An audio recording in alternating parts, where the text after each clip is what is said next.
Students, आज के इस वीडियो में हम तीसरे पार्ट के प्रश्न उत्तर समझेंगे।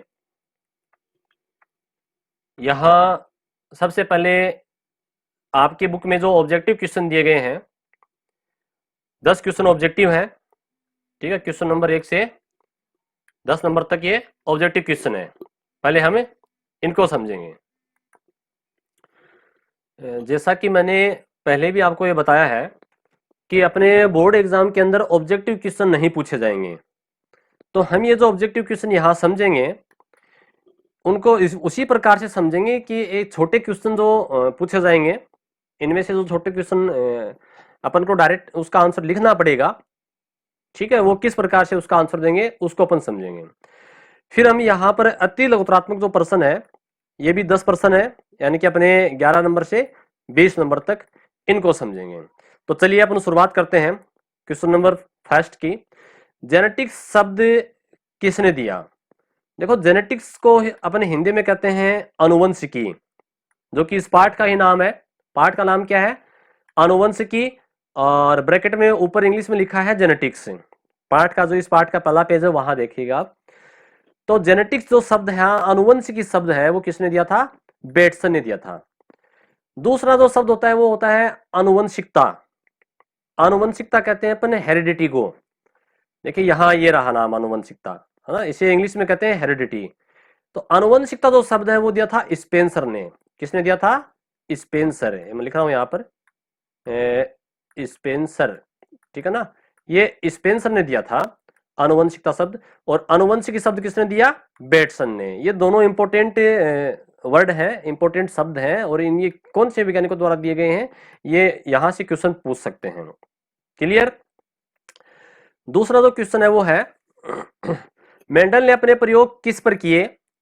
देखिए दूसरा क्वेश्चन जो है, ये क्वेश्चन आगे भी रिपीट हो रहा है। अति लघुत्रात्मक में क्वेश्चन नंबर 12 का जो 12वां क्वेश्चन है वो क्या है? मेंडल ने अपने प्रयोग किस पौधे पर किए? तो ये क्वेश्चन यहाँ पर भी है और यहाँ पर भी रिपीट हो रहा है। तो देखिएगा, इसमें जो ऑप्शन दिए गए हैं वो तो है मीठा मटर, जंगली मटर, है ना। मैंने बताया कि मटर कई प्रकार की होती है, लेकिन मेंडल ने जो अपने प्रयोग किए थे वो उद्यान मटर पे किए थे। गार्डन पी, गार्डन यानी कि बगीचा, ऐसे मटर जो बगीचे में लगाए जा सकते हैं। और अपन जो सब्जी में घरों में खाने में जो मटर यूज करते हैं वो उद्यान मटर ही है। यदि आप एग्जाम के अंदर इसको केवल उद्यान मटर नाम लिखोगे तो आपको नंबर पूरे नहीं मिलेंगे। आपको इसका वैज्ञानिक नाम लिखना है पायसम सेटाइवम। उद्यान मटर तो लिखना ही लिखना है, उसके आगे आपको लिखना है पायसम सेटाइवम। ठीक है, क्या नाम है इसका? मैं लिख देता हूं यहाँ पर, हिंदी में ऐसे लिखते हैं इसको, पायसम। ये पायसम हो गया, ठीक है ना, और ये सेटाइवम, सेटा इवम, पायसम सेटाइवम नाम है इसका। ठीक है ना, तो ये इसका वैज्ञानिक नाम है या वानस्पतिक नाम है, ये आपको याद रखना है। चलिए फिर चलते हैं अपन क्वेश्चन नंबर 3 पे। आनुवंशिकता एवं विभिन्नताओं के अध्ययन की शाखा को क्या कहते हैं? ये आनुवंशिकी कहलाती है। देखिए, जो पहला क्वेश्चन था जेनेटिक्स, जेनेटिक्स का मतलब क्या है? आनुवंशिकी। तो ये आनुवंशिकी जो शब्द है, जेनेटिक्स है, किसे कहते हैं? आनुवंशिकता और विभिन्नताओं के अध्ययन को। अब ये आनुवंशिकता किसे कहते हैं? आनुवंशिकता जनक पीढ़ी से संतति पीढ़ी में जो लक्षण प्रकट होते हैं, ठीक है, वो आनुवंशिकता कहलाता है। और जनक पीढ़ी से संतति पीढ़ी में जो लक्षण प्रकट नहीं होते, यानी कि जो लक्षण नए आ गए, जैसे माता पिता के लक्षण संतान में आते हैं, वो तो है आनुवंशिकता। और जो माता पिता के अलावा नए लक्षण आ गए वो विभिन्नताएं कहलाएंगी। तो आनुवंशिकता और विभिन्नताओं, इन दोनों का अध्ययन करना कहलाता है आनुवंशिकी, यानी कि जेनेटिक्स। क्लियर? चलिए फिर अपन क्वेश्चन नंबर 4 पे चलते हैं। मटर की फली का हरा रंग कैसा लक्षण है? देखिए, मेंडल ने जो मटर के पौधे पर प्रयोग किए, उसने 7 जोड़ी लक्षणों के बारे में बताया, और प्रत्येक जो लक्षण है उसके 2 विपर्यासी रूप होते हैं, विपर्यासी लक्षण होते हैं। जैसे पौधे का लंबापन, तो लंबा पौधा है या बोना, तो ये 2 विपर्यासी लक्षण हो गए, है ना। तो एक तो होता है प्रभावी और दूसरा क्या होता है? अप्रभावी होता है। परंतु यहां पर मटर की जो फली का जो हरा रंग है वो कैसा है? वो प्रभावी लक्षण है। अब आपको ये 7 जोड़ी जो लक्षण है वो अपने पाठ के अंदर एक टेबल बनी हुई है सातों लक्षणों की, वहां से आपको याद करने हैं। देखिएगा ये रहा फली का रंग, ये रहा ना फली का रंग, है ना, अपरिपक्व फली यानी कच्ची फली का रंग। हरा रंग तो कैसा होता है, प्रभावी, और जो पीला रंग है वो कैसा होता है, अप्रभावी। ठीक है, यहाँ नीचे देखिएगा यहाँ बना हुआ भी है, ये रहा अपरिपक्व फली का रंग। हरा रंग तो कैसा है, ये हरा हरी फली है ना, प्रभावी है। दूसरे वाले में कैसा है, पीला, ये अप्रभावी, ये लिखा हुआ प्रभावी अप्रभावी। ठीक है, ये क्वेश्चन यहां से पूछा गया है। तो हमें 7 जोड़ी जो लक्षण है, 7 विपर्यासी जो लक्षण है, इनको याद करना है कौन सा प्रभावी होता है कौन सा अप्रभावी होता है। सामान्यतः किसी जीन के कितने युग्म विकल्पी होते हैं, अभी मैंने बताया था कि एक जीन के 2 युग्म विकल्पी हैं, जैसे एक प्रभावी और एक अप्रभावी, तो कितने होंगे इसके, 2 होंगे। ठीक है ना। चलिए फिर अगला क्वेश्चन, मेंडल ने कितने विपर्यासी लक्षणों के युग्म अपने प्रयोग के लिए चुने। अभी बात हो चुकी है, 7 लक्षण चुने थे। कितने, 7 विपर्यासी लक्षण चुने थे। वो 7 लक्षण जो है वो टेबल बनी हुई है, उसमें आपको याद करना है, तो इसका आंसर हो जाएगा 7। ठीक, अगला क्वेश्चन, जब F1PD का संकरण किसी भी जनक से, देखो क्या है, किसी भी जनक से करवाया जाता तो उसे क्या कहते हैं, उसे कहते हैं संकर पूर्वज संकरण। देखो संकर पूर्वज संकरण जो है इसे इंग्लिश में कहते हैं बैक क्रॉस। और बैक क्रॉस जो है वो 2 प्रकार का होता है। ठीक है, जैसे मान लीजिए यहाँ ये जनक ले लिया मैंने, लंबा पौधा है कैपिटल टी, और ये बोना पौधा है स्मॉल टी वाला। ठीक है, F1PD के अंदर एक कैपिटल और एक स्मॉल वाला हो गया, ये F1PD मैंने यहाँ लिख दी। ये इस F1PD का अपन किसी भी जनक, ये प्रभावी है दूसरा अप्रभावी, किसी के साथ भी करवाएं तो वो कहलाएगा संकर पूर्वज संकरण। ठीक है, पहली बात। अब ये जो संकर पूर्वज संकरण 2 प्रकार का है, जब F1PD का अपन प्रभावी जनक के साथ में क्रॉस करवाते हैं तब कहलाता है बाह्य संकरण, यानी कि आउट क्रॉस। क्या कहेंगे इसको अंग्रेजी में, आउट क्रॉस या बाह्य संकरण। परंतु जब F1PD का अप्रभावी जनक के साथ में क्रॉस करवाएंगे तो उसे कहेंगे अपन टेस्ट क्रॉस। क्या कहेंगे, टेस्ट क्रॉस, इंग्लिश में टेस्ट क्रॉस, हिंदी में परीक्षण संकरण। ठीक है ना। तो ये क्लियर हो गया आपके, यानी कि F1PD का किसी भी जनक से क्रॉस करवाते हैं प्रभावी या अप्रभावी तो वो कहलाता है संकर पूर्वज संकरण, और जब F1PD का प्रभावी जनक से क्रॉस करवाते हैं तो कहलाता है बाह्य संकरण या आउट क्रॉस, और F1PD का जब अप्रभावी जनक से क्रॉस करवाते हैं तो कहलाता है टेस्ट क्रॉस या परीक्षण संकरण। क्लियर। चलिए क्वेश्चन नंबर 8 की बात करते हैं, 8वां क्वेश्चन, संकरण कैपिटल टी और स्मॉल टी से प्राप्त संतति का अनुपात क्या होगा। चलिए अपन यहां करके देखते हैं, एक कैपिटल टी लिख लिया मैंने, एक स्मॉल टी, इसका क्रॉस किया स्मॉल टी के साथ में, क्या बनाएंगे, युग्मक बनाएंगे। इसमें दोनों अलग अलग है ना, जनक के अंदर एक कैपिटल है और एक स्मॉल है, अलग अलग है, तो अपन ने एक कैपिटल युग्मक यहाँ लिख दिया, दूसरा युग्मक यहाँ, ये दोनों एक ही प्रकार के हैं स्मॉल टी, तो अपन एक युग्मक ले लेंगे इसमें। इनको शतरंज पट्ट विधि से अपन लिखेंगे, यानी कि इस कैपिटल टी को और स्मॉल टी को, इसकी बात कर रहा हूं मैं, इनको मैंने यहाँ लिख दिया ऊपर, और ये स्मॉल टी वाला ये जो है ये मैंने यहाँ लिख दिया साइड में, और मैंने इस प्रकार से ये शतरंज पट्ट विधि का बॉक्स बना दिया। ये लीजिए, ये बना दिया मैंने शतरंज पट्ट विधि का बॉक्स। यहाँ पर लिख सकते हैं कि ये मैंने मान लीजिए मेल ले लिए और ये फीमेल ले लिया, है ना, ये नर और ये मादा वाले। तो क्या होगा, देखो ये कैपिटल टी, यहाँ बॉक्स में लिखेंगे कैपिटल टी, और ये इधर स्मॉल टी लिख देंगे, इस बॉक्स में दोनों स्मॉल टी आएगा। ठीक है, तो यहां देखिएगा ये पौधा कैसा लंबा, क्योंकि यहाँ प्रभावी कैपिटल टी है ना, ये दोनों स्मॉल टी बोना पौधा। तो ये संतति का अनुपात पूछ रहा है, तो एक पौधा लंबा और एक पौधा बोना, तो अनुपात क्या आएगा, 1:1। क्लियर, 2 पौधे प्राप्त हुए अपन को, अनुपात 1:1 आएगा। चलिए फिर आगे देखते हैं क्वेश्चन नंबर 9 पे, मेंडल ने अपने प्रयोग के लिए किस विपर्यासी लक्षण को नहीं चुना। देखिए मेंडल ने 7 विपर्यासी लक्षण चुने थे, कौन कौन से थे वो अगर आपको याद है तो आप लिख सकते हो कि कौन सा नहीं है। जड़ का रंग जो है ये उसने नहीं लिया था, पुष्प का रंग लिया था उसने, बीज का रंग लिया था, फली का रंग लिया था। ठीक है, अब देखिए क्वेश्चन नंबर 10, एक संकर संकरण का मतलब क्या है, एक जोड़ी लक्षण, जैसे कैपिटल टी लंबा पौधा और स्मॉल टी बोना पौधा, ये एक जोड़ी विपर्यासी लक्षण हो गए। ठीक है, उसे कहते हैं एक संकर संकरण। कि F2PD में कितने प्रकार के जीनोटाइप बनते हैं, बहुत ही अच्छा क्वेश्चन है। कितने प्रकार के जीनोटाइप का अनुपात नहीं पूछ रहा, ये जीन प्ररूप नहीं पूछ रहा, जीन प्ररूप कितने प्रकार के बनते हैं? तो चलिए करके देखते हैं एक संकर संकरण का। अपन को पता है प्रथम पीढ़ी में क्या होगा, एक कैपिटल और एक स्मॉल F1 पीढ़ी ये होगी।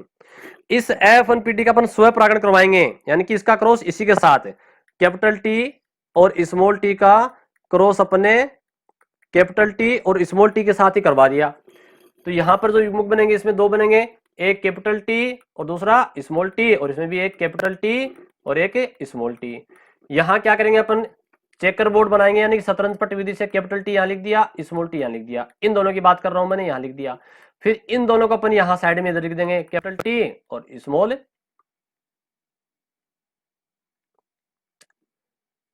यहां देखिएगा इसमें आ नहीं रहा, ऊपर मैं यहां लिख देता हूं कैपिटल टी और स्मॉल टी, और इधर लिख दिया कैपिटल टी स्मॉल टी। ठीक है, ये मैंने शतरंज पट विधि से यहाँ चेकर बोर्ड बना दिया इसके लिए। ये लीजिए, आपको भी ऐसा ही बनाना है एग्जाम के अंदर। ठीक, ये यहां से ये कर दिया, इधर एक तिरछी लाइन खींच के नर और मादा दिखा देने से। यहाँ क्या आएगा, कैपिटल टी और कैपिटल टी, यहाँ कैपिटल टी स्मॉल टी, यहाँ कैपिटल टी स्मॉल टी, और इसमें स्मॉल टी स्मॉल टी। अब देखो जीनोटाइप देखते हैं, जीनोटाइप जीन देखने, एक पौधा तो ये है, ये दोनों पौधे एक जैसे हैं, यानी दो प्रकार के जीनोटाइप हो गए, और तीसरा ये रहा, तीन प्रकार के जीनोटाइप हो गए। एक जीनोटाइप तो क्या है, दोनों जीन प्रभावी प्रभावी है। दूसरा क्या है, एक प्रभावी दूसरा अप्रभावी, प्रभावी और अप्रभावी, तो प्रकार तो एक ही हुआ ना, दोनों एक जैसे तो ही है, दूसरे प्रकार का हो गया। तीसरे में दोनों स्मॉल स्मॉल है, तो तीन प्रकार के बनेंगे। क्या पूछ रहा है, कितने प्रकार के जीनोटाइप बनेंगे, तीन प्रकार के। बहुत ही अच्छा क्वेश्चन है, ठीक है ना। ये आपको यहाँ तो ऑप्शन दिए गए हैं, लेकिन बोर्ड एग्जाम में आपके यहाँ पर ऑब्जेक्टिव क्वेश्चन नहीं आएगा, तो आपसे सीधा क्वेश्चन पूछ सकता है, तो आपको ऐसे करके बताना है। ये यहाँ इस पाठ में आपको पता है कि 2+2 4 नंबर का क्वेश्चन आना है, तो ये 2+ वाला जो क्वेश्चन है ना, उसमें क्वेश्चन बनता है, बहुत इंपॉर्टेंट क्वेश्चन है। चलिए फिर आगे बात करते हैं अपन। आनुवंशिकी का जनक ग्रेगर जोहन मेंडल को कहते हैं, फादर ऑफ जेनेटिक्स, है ना, या आनुवंशिकी का पिता, जनक बोल दीजिए या पिता बोल दीजिए, किसे कहते हैं, ग्रेगर जोहन मेंडल को कहा जाता है। मेंडल ने अपने प्रयोग किस पौधे पर किए, उद्यान मटर पायसम सेटाइवम पर किए। प्रभावी लक्षण किसे कहते हैं, ऐसे लक्षण जो F1 पीढ़ी में, प्रथम पीढ़ी में प्रकट होते हैं, वो प्रभावी लक्षण कहलाते हैं। ठीक है, और जो लक्षण प्रकट नहीं होते हैं प्रथम पीढ़ी में, वो अप्रभावी लक्षण कहलाएंगे। क्लियर, बिल्कुल सिंपल भाषा में आपको लिखना है। क्वेश्चन नंबर 14 है, आनुवंशिक लक्षणों का एक पीढ़ी से दूसरी पीढ़ी में संचरण क्या कहलाता है, यह कहलाता है आनुवंशिकता। पहले भी आ चुका है ये, है ना, आनुवंशिकता किसे कहते हैं, यानी कि आनुवंशिक लक्षणों का एक पीढ़ी से दूसरी पीढ़ी में संचरण जो है वो आनुवंशिकता कहलाता है, हेरिडिटी कहलाता है। मेंडल के नियमों की पुनर्खोज किसने की, बहुत इंपॉर्टेंट क्वेश्चन है इस पाठ में, ये है ना, ये क्वेश्चन भी बहुत इंपॉर्टेंट है, थोड़ा याद कीजिएगा। तीन अलग अलग देशों के तीन वैज्ञानिक थे, कौन कौन थे, हॉलैंड के हुगो डी ब्रीज, जर्मनी के कोलकोरेंस, और ऑस्ट्रिया के एरिनवेक शेरमक। ठीक है ना, ये आपको जो महत्वपूर्ण बिंदु है वहां पर भी मिल जाएगा कि इनके पुनर्खोज जो है, हुगो डी ब्रीज, कोलकोरेंस, एरिनवेक शेरमक, ये हॉलैंड के थे, ये कोलकोरेंस जर्मनी के थे, एरिक वन शेरमक ऑस्ट्रिया के थे। क्लियर, इन तीनों देशों के नाम आपको लिखने हैं, तो 2 नंबर का क्वेश्चन यहां से इंपॉर्टेंट बनता है ये। मेंडल का पूरा नाम क्या था, ग्रेगर जोहन मेंडल। ग्रेगर का मतलब क्या है, उपाधि दी गई थी इनको, ये उपाधि का मतलब है जो चर्च के अंदर पूजा पाठ करता है, वहां पर जो काम करता है चर्च में, वो वहां ग्रेगर कहते हैं उसको, ग्रेगर की उपाधि दी गई थी, जॉन मेंडल उसका नाम था। मेंडल द्वारा प्रतिपादित नियमों के नाम लिखो। देखो मेंडल ने 3 नियम दिए, कितने नियम दिए, 3 नियम। पहला नियम तो क्या है, प्रभाविता का नियम।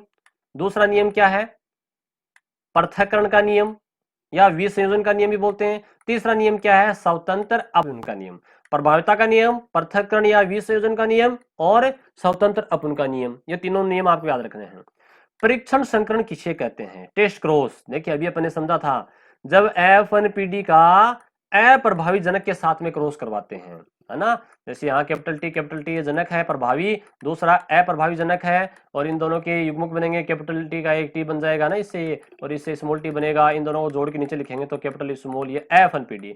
जब इस F1 पीढ़ी का अप्रभावी जनक के साथ क्रॉस करवाते हैं, यानी कि यहाँ कैपिटल टी ये F1 पीढ़ी और स्मॉल टी क्रॉस करवाया मैंने अप्रभावी इसके साथ में, यानी कि स्मॉल टी के साथ में, तो यहाँ जो आगे जो संतति F2PD प्राप्त होगी अपन को, उसका जो अनुपात प्राप्त होगा वही क्या कहलाता है, परीक्षण संकरण। यानी कि F1PD का ये रही F1PD का अप्रभावी जनक, ये रहा अप्रभावी जनक, इसके साथ में क्रॉस करवाते हैं, संकरण करवाते हैं, तो इसे ही टेस्ट क्रॉस या परीक्षण संकरण कहते हैं।